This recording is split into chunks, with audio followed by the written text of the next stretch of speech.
السلام علیکم، میرا نام شجاع الحسن ہے. میں کمپیوٹر لیکچر کی حیثیت سے ایک سرکاری کالج میں کام کرتا ہوں. جناب، آپ سے ملا ہوا وقت بہت قیمتی ہے اور بہت ناکافی ہے، لیکن پھر بھی میں 2 سوال کروں گا. آپ سے گزارش ہے کہ جو آپ نے نیم بتایا اس کے علاوہ جا کے ان دونوں سوالوں کا جواب دے دیں، مہربانی ہوگی. پہلا جو ہے دہشت گردی سے ریلیٹڈ ہے کہ یہ جو ٹیررزم کے لیے ابھی ایک صاحب مستورات سے کوشچن آیا تھا، اس کا جو آپ نے جواب دیا میں اس سے بہت زیادہ جو ہے سیٹسفائی نہیں ہوا. آپ نے بش اور امریکی طاقتوں کو بہت بڑا ٹیررزم بنا کے، اور جو مین سوال تھا اس کا جواب نہیں ملا. میرا سوال یہ ہے کہ کشمیر کی انوسنٹ کلنگ یا افغانستان پہ جو آپ کے انفورس کر کے اسلام کو لوگوں نے کوشش کری، طالبان نے، وہ یا اسامہ بن لادن، ان تینوں کو اسلام اور قرآن کی روشنی میں جسٹیفائی کیا سکتا ہے یا نہیں؟ اور مہربانی کر کے دوسرا کوشچن بھی سن لیجئے. ایک سوال بھائی صاحب، ایک سوال جو رولز ہے اس کے اوپر کیے. بھائی صاحب نے کہا کہ اہم سوال کشمیر کے بارے میں نے جواب دیا ہی نہیں. بھائی صاحب، وہ سوال میں کشمیر کا ذکر تھا ہی نہیں، آپ نے سوال ہی نہیں سنا. ویڈیو ریکارڈنگ ہے ادھر. اس سوال میں کشمیر کا ذکر تھا ہی نہیں. اس سوال میں یہ تھا کہ جو WTC کا وہ جہاد ہے کیا نہیں. میں نے کہا ہے، لیکن جہاد فی سبیل شیطان. آپ نے دوسرا سوال کیا کہ میرے نظر میں جو اسامہ بن لادن کر رہا ہے وہ قرآن اور حدیث کی روشنی میں صحیح ہے کیا نہیں. جو لوگ کشمیر میں جھگڑ رہے وہ صحیح ہے کیا نہیں. جو افغانستان میں کر رہے صحیح ہے کیا نہیں. 3 سوال، ایک سوال کے 3 حصے. میں پہلے کا جواب تو دے چکا ہوں، شاید آپ نے نہیں سنا، کہ اسامہ بن لادن قرآن اور حدیث کی روشنی میں صحیح کر رہا ہے کیا نہیں. میں تو اسامہ بن لادن سے ملا ہی نہیں. آپ ملے ہوئیں گے، میں نہیں ملا. اللہ تعالیٰ فرماتے سورہ حجرات میں سورہ نمبر 49 آیت نمبر 6 میں، جب بھی کوئی آپ کو انفارمیشن، کوئی چیز معلوم پڑتی ہے، خصوصاً اگر فاسق کے ذریعے ہے، تو اس کی تحقیق کرو. مجھے پتا نہیں، جو یہ CNN کہہ رہی ہے کہ اسامہ بن لادن نے WTC کو گرایا، اسامہ بن لادن تو کہتا میں نہیں گرایا. تو نہ میں اسامہ بن لادن سے ملا، تو میں یہ بھی نہیں کہتا اسامہ بن لادن قرآن حدیث پہ ہے یا نہیں ہے. اللہ عالم، اللہ عالم. اگر ہے تو جنت میں جائے گا، نہیں ہے تو نہیں جائے گا. مجھے ضروری نہیں کہ اسامہ بن لادن سے ملنا میرا فرض ہے، ٹھیک ہے نا. وہ آخرت کے دن میں فیصلہ ہو جائے گا. اللہ تعالیٰ آپ سے بھی نہیں پوچھے گا کیا وہ مجاہد تھا کہ دہشت گرد تھا. وہ اللہ تعالیٰ فیصلہ کریں گے. سوال نمبر 2 کہ کشمیر میں جو لوگ جھگڑ رہے ہیں کہ وہ قرآن اور حدیث کی روشنی میں ہے کیا نہیں. میں کشمیر میں لاسٹ ایئر 2003 میں تقریباً 1 سال پہلے گیا تھا. آپ دیکھتے کہ کشمیری لوگ الگ الگ وجہ کے لیے جھگڑ رہے ہیں. اگر وہ وجہ قرآن اور حدیث سے صحیح ہے تو صحیح وجہ، اگر خلاف ہے تو خلاف ہے. یہ کہنا کہ سارے کشمیر قرآن حدیث کے اوپر ہے یا سارے کشمیر نہیں ہے، یہ بالکل غلط ہے.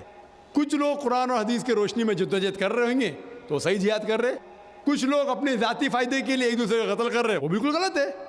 تو ہم دیکھتے ہیں کہ کئی بار کئی لوگ اپنے ذاتی فائدہ اپنا بنا لیتے ہیں. تو میں یہ نہیں جانتا ہوں خصوصاً کون کشمیری کیا کر رہا ہے. تو اسی لیے یہ کشمیر عام لوگ قرآن حدیث پہ عمل کر رہے کیا نہیں، آپ کو اس سے پوچھنا چاہیے جو پالیٹکس کے اندر ایک ماہر ہے. اللہ تعالیٰ فرماتے سورہ نحل میں سورہ نمبر 16 آیت نمبر 43، اور اللہ تعالیٰ فرماتے سورہ نمبر 21 آیت نمبر 7 میں، فَاسْأَلُوا أَهْلَ الذِّكْرِ إِن كُنتُمْ لَا تَعْلَمُونَ. اس سے پوچھو جو اس فن کا ماہر ہے. میں پالیٹکس کے فن میں ماہر نہیں ہوں، میں دائی ہوں. تو کس طریقے سے جواب دینا غیر مسلم کو بولوں گا، لیکن پالیٹکس میں کشمیری لوگ کیا کر رہے ہیں، افغانی لوگ کیا کہہ رہے ہیں، وہ میں نہیں کہہ سکتا ہوں. میں اس فن کا ماہر نہیں ہوں. اگر کہوں گا تو قرآن کے خلاف جائیں گا. آپ اس سے پوچھو جو ماہر ہے. میں اس فن کا ماہر نہیں ہوں، میں دعوتی میدان کا ماہر ہوں. آپ بھگوت گیتا کے بارے میں پوچھئے، رامائن کے بارے میں پوچھئے، ہندوازم کے بارے میں پوچھئے، عیسائیت کے بارے میں پوچھئے. یہ افغانستان کے بارے میں یا کشمیر کے بارے میں میں اس فن کا ماہر نہیں ہوں. لیکن یہ جانتا ہوں میں کہ جہاں تک کہ افغانستان کا تعلق ہے، طالبان کا تعلق ہے، ہم دیکھتے ہیں CNN کے اندر کہ کئی بار BBC اور CNN میں دکھایا گیا کہ ایک طالبان ایک خاتون کو بے دردی سے مار رہا ہے. ارے طالبان خواتین کو مارتے ہیں، ظالم لوگ. کیونکہ دائی ہونے کے حیثیت سے میں کئی ممالک کا دورہ کرتا ہوں. 2 سال پہلے میں ملیشیا میں گیا تھا. وہاں ایک شوہر اور بیوی سے ملاقات ہوئی جو ڈاکٹر تھے. بیوی گائنوکالوجسٹ تھی اور شوہر سرجن تھے. انہوں نے تقریباً 1 مہینہ افغانستان میں رہے اور انہوں نے کہا مجھ سے کہ یہ جو ٹی وی میں دکھا رہے تھے کہ طالبان لوگ خواتین کو مار رہے، یہ بالکل غلط ہے. میں نے پوچھا آپ کو کیسا پتہ غلط ہے؟ تو اس نے مجھ سے کہا، وہ میاں بیوی نے کہا، کیونکہ طالبان کو جو پگڑی باندھتے ہیں ان کے باندھنے کا ایک خصوصی طریقہ ہے. مثال کے طور پہ جب ہم عربوں کو دیکھتے، ہمارے لیے جو عجم ہے، ہمارے لیے سب عرب ایک جیسے پگڑی باندھتے، پھیٹا باندھتے، اپنا غترہ باندھتے. لیکن وہ عرب ہی جانتا ہے کہ سعودی غترہ باندھنے کا طریقہ الگ ہے، وہ اماراتی یو اے ای کا غترہ باندھنے کا طریقہ الگ ہے، وہ کویٹی کا غترہ باندھنے کا طریقہ الگ ہے. وہ پہچان سکتے. ہم نے اسی طریقے سے وہ طالبان کی پگڑی باندھنے کا طریقہ الگ ہے. وہ ڈاکٹر کہنے لگے مجھ سے کہ جس طریقے سے وہ بی بی سی اور سی این این میں دکھا رہے تھے طالبان خواتین کو مار رہے، وہ طالبان ہے ہی نہیں، وہ ایکٹر لوگ کو لے کے آئے تھے، لیکن بیوقوف تھے کہ ایکٹنگ میں برابر سے نہیں کیے، وہ کپڑے برابر نہیں تھے. میں نے تقریر سنی ایک رپورٹر جس کا نام ہے یوان ریڈلی. یوان ریڈلی ایک برٹش رپورٹر ہے. جب اٹیک ہوتا ہے امریکہ کا افغانستان پہ، بھائی صاحب کو دکھ ہو رہا تھا جب میں نے کہا کہ امریکہ ٹیررسٹ ہے، دکھ ہو رہا تھا ان کو. جارج بش اگر آپ کے رشتہ دار تو معافی چاہتا ہوں میں. تو یوان ریڈلی جو تھی، یوان ریڈلی ایک رپورٹر ہے، برٹش رپورٹر، سفید ہے، وائٹ یوروپین.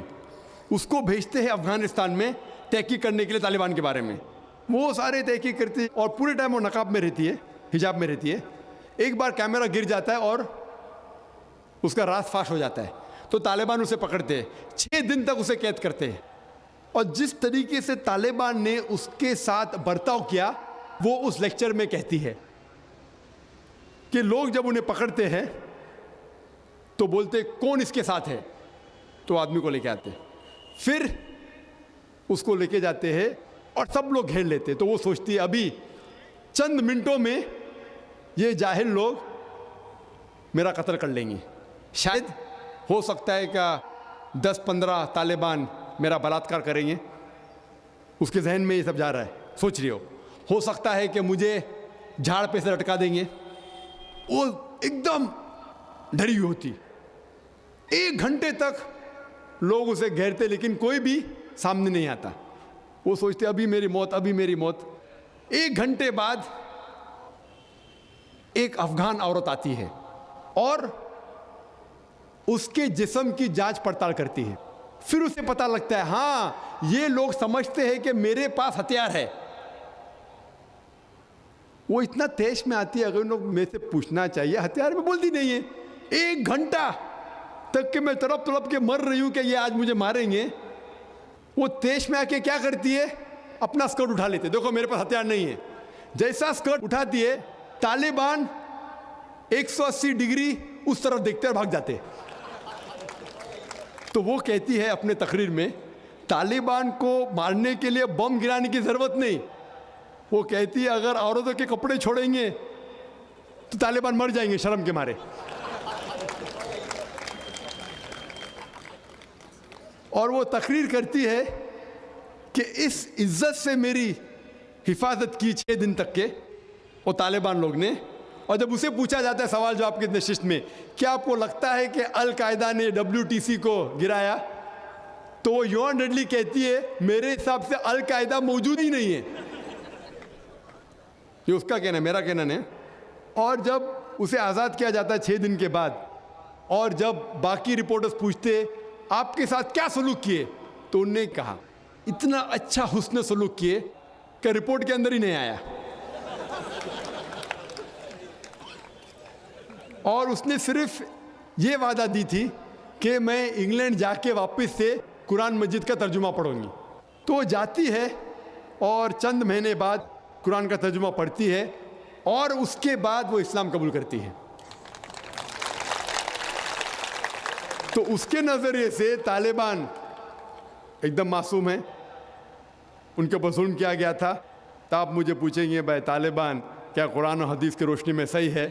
تو اس کا نظریہ اگر لیں گے, جو غیر مسلم تھی یوان ڈیڈلی, ابھی ماشاءاللہ حجاب بھی کر رہی ہے, وہ یورپین حجاب کر رہی ہے ماشاءاللہ, تو اس کے نظریے سے بھائی طالبان اچھے لوگ ہیں. تو اسی لیے نظریہ بدلتے جاتا ہے. امریکہ کے حساب سے طالبان ظالم لوگ ہیں. تو میڈیا ایسی چیز ہے کہ کوئی بھی ہیرو کو زیرو بنا سکتی ہے.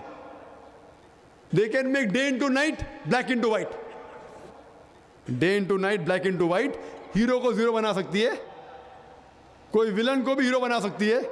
تو اسی لیے قرآن مجید میں اللہ تعالیٰ فرماتے کوئی بھی چیز آپ کے پاس آتی ہے اس کی تحقیق کرو تیسرے کو پہنچانے کے پہلے. تو اسی بنیاد پہ میں نے کہا تھا, کیا نام ہے, اسامہ بن لادن کو جانتا ہوں نہ, یہاں کیا ہو رہا ہے پتہ نہیں مجھے, افغانستان بھی میں نہیں گیا ہوں, لیکن یہ رپورٹ کے ذریعے یہ پتہ لگتا ہے کہ یہ جو امریکہ کر رہی ہے اپنے میڈیا کے ذریعے یہ شیطانی حرکت جو غلط فہمی پھیلا رہی ہے, اس کی سزا تو انشاءاللہ انہیں ملیں گی. اسی لیے میرے نظریے سے جارج بش نمبر 1 ٹیررسٹ ہے, آپ کو دکھ ہوائیں گا. جب میں لندن میں گیا تھا, وہاں ایک تقریر کی اور میں جواب دیا, تو ایک نوجوان اٹھ کے کہتا ہے کہ جارج بش کو ہم دعا کرتے کہ اللہ تعالیٰ اس کا قتل کرے. تو میں نے کہا میں تو یہ دعا نہیں کروں گا, کیونکہ اللہ کے رسول نے جو دعا کی, جو سب سے زیادہ دشمن اسلام کے خلاف جو تھے محمد صلی اللہ علیہ وسلم کے دور میں, دونوں کا نام تھا عمر. تو اللہ کے رسول نے یہ دعا کی کہ کم از کم ایک عمر کو ہدایت دے. تو میں یہ دعا کرتا ہوں کہ کم از کم اللہ تعالیٰ جارج